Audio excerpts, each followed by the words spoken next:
Today we're going to be talking about the red flower of the Pitahaya. The red flower is a brand new flower that has been developed in here, and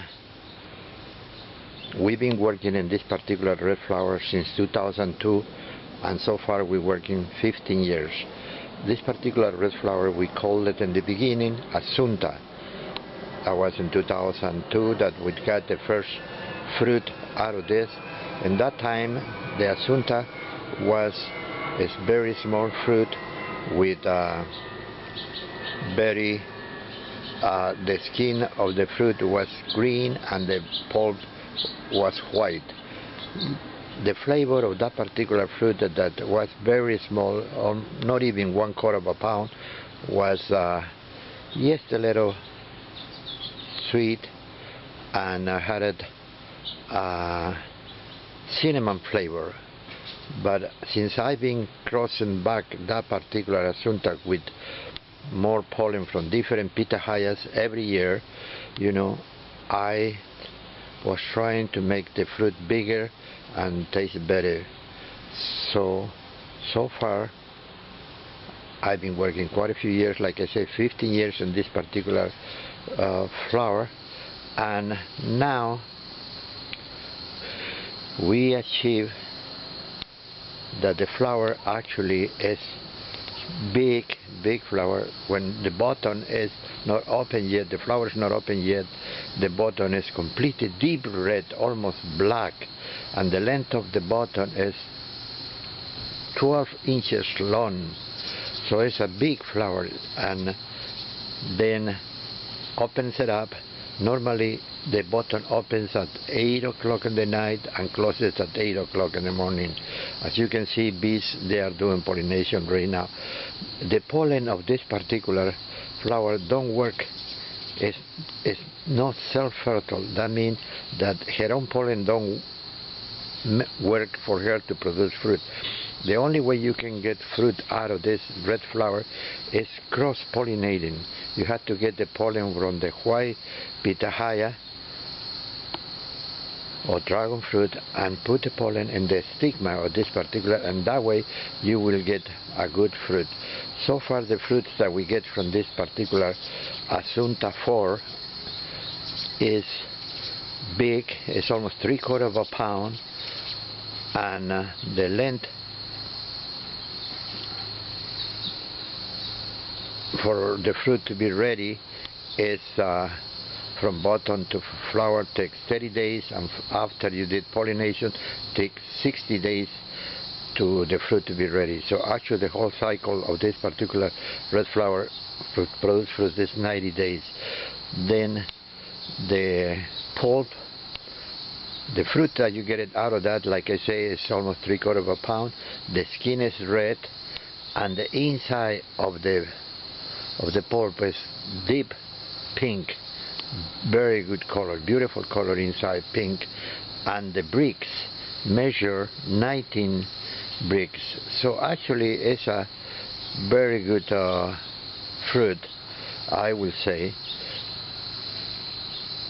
But the only problem with this particular is the regular Pitahaya gives you 4 pushes a year. This particular red flower, the Asunta 4 that I call it, gives you only 1 push a year. So normally it produces flowers in the end of July and August. That's the time when this particular plant produces flowers. It's a very good, produces quite a few flowers, so you can get from one of these particular plants, you can get maybe 15 fruits. Remember, if you pollinate it with a pollen from the white Pitahaya pollen, that works in that one, because her pollen by herself doesn't work. As you can see, bees are doing the pollination. Right now it's almost 6:30 in the morning, or close to, and bees, since it's summertime, actually bees, they come very early and they can do pollination. But We have another beautiful flower back there. As you can see, this the length of the whole flower is big flower. It's huge. It's called Asunta 4, and it's been developing here in Simi Valley, California. You know, so far they have so many people that they have a red flower. Some of them they've been developed in Israel, another ones in Australia, another ones in Germany, and here in California there are a lot of people that they getting involved in this, mostly because of the color of the flower. But I am the only one, I think so, has been pushing to try to make a fruit and working the fruit to be edible and be good and taste. So far, like I say, I made the Pitahaya different. Look over here, you can see the bees are there still doing pollination, and it's a beautiful flower. But the only problem is that only opens at 9 o'clock in the night and closes at 8 o'clock in the morning, and it's not self-fertile, has to be cross-pollinated.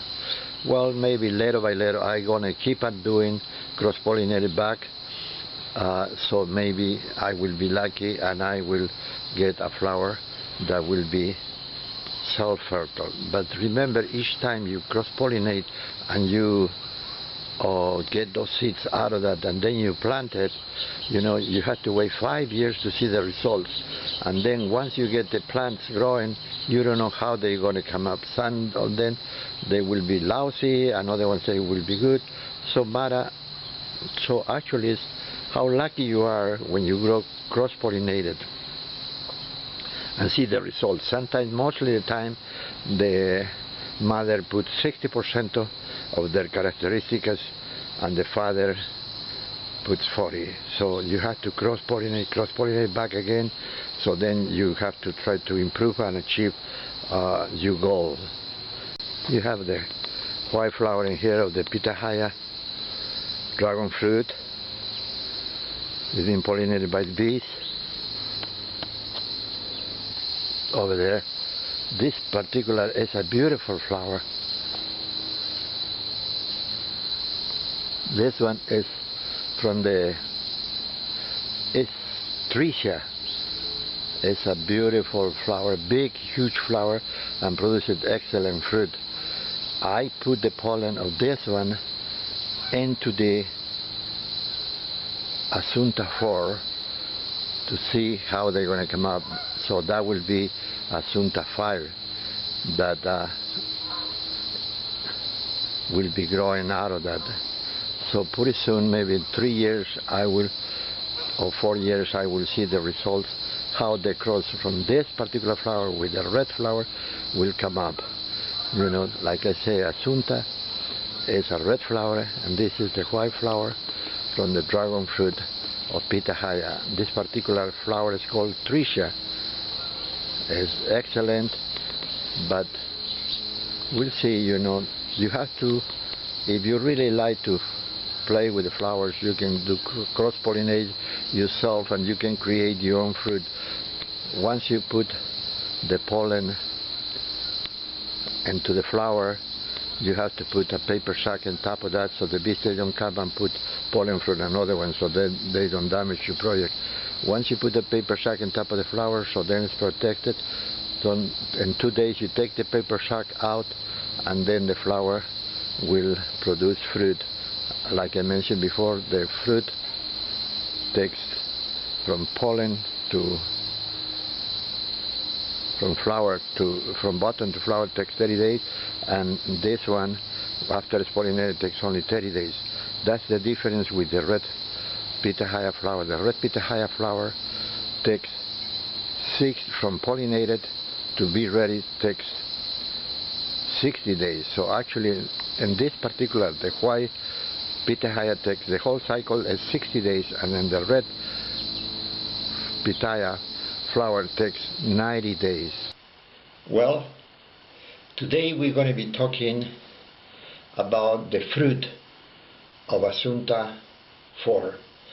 We've been talking before about the flower, the history of Asunta, and now we're going to concentrate in how the Asunta fruit is now.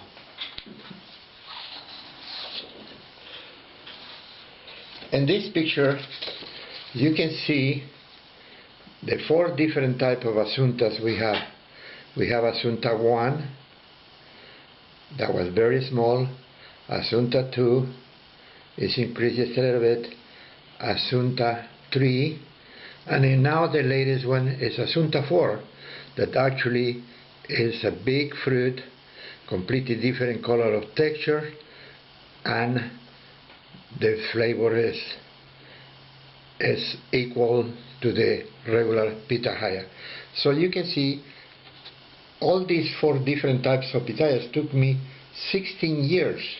I started doing this project almost in 2002 and then now we are in 2016, and this is the fruit that we have right now about Asunta 4. That's the way it looks. I'm going to show you a difference of the different pitaya. It is George, it's the regular pitaya. The skin is white inside. This is Guatemala. Inside is pink. And this is Tricia. Tricia, I use this particular fruit a lot to make Asunta. So actually I've been crossing the pollen from Tricia into Asunta, that is the red flower.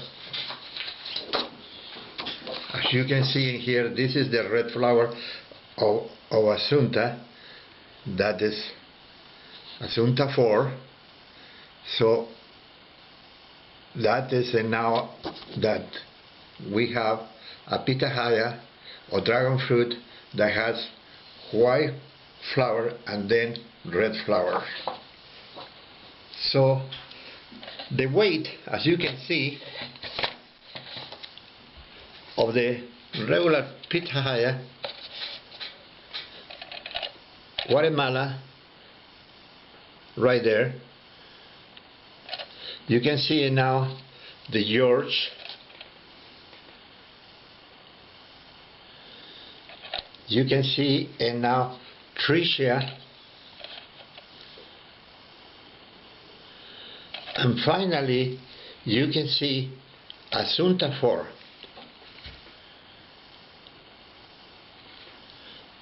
Almost all of them are very close to 1 pound of weight. Physically, Asunta 4, the bracts are completely different. Look at the difference of the bracts. Bracts are those little leaves that they're hanging over here. They are completely. Now we're going to be cutting Asunta 4. I'm going to show you how it is.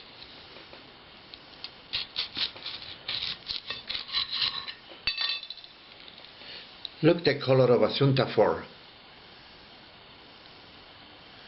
That is the pulp inside. It's light red, almost pinkish.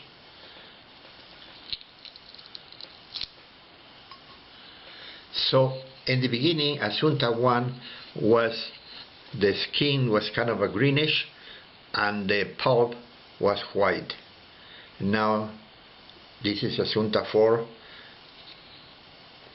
This skin is reddish and inside is pink.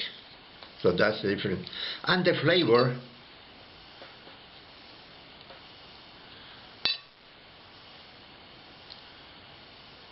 look at it. Very sweet. And we measure the bricks of the Asunta 4 is 18. So You can see that we made a lot of improvement in the Asunta that is have the red flower. So all of you that have the red flower in the pitaya, I encourage you to use pollen from the white flower to be able to produce fruit in the red flower. No matter what type of red you have, you can get fruit if you cross it with the white pollen from the regular pitaya. That's the way I did it, and that's the way. Now I'm going to show you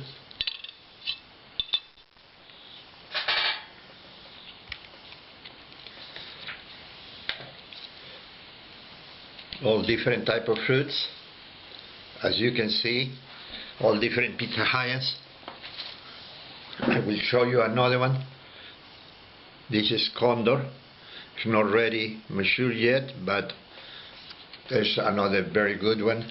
So in the pitahaya we have a lot of, almost 13 different type of fruits so far.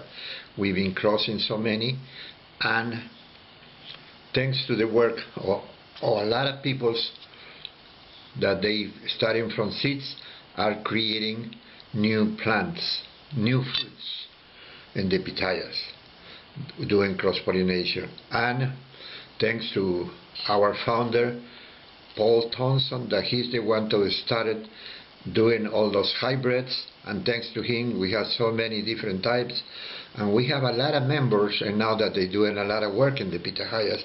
We have Ramiro Lowell from the university.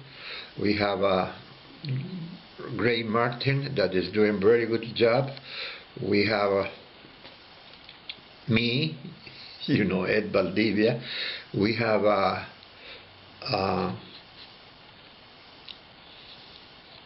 Leo Manuel that is doing a lot of work, and he has a very good website. And we have so many other people that they doing great work in this pitahaya. I assume that in a long time pitahaya is going to be very popular in the United States, and everybody will be able to enjoy it. I hope so you like this small video that I put it to you, so then you know the difference between the red pitahaya flower and the white pitahaya flower.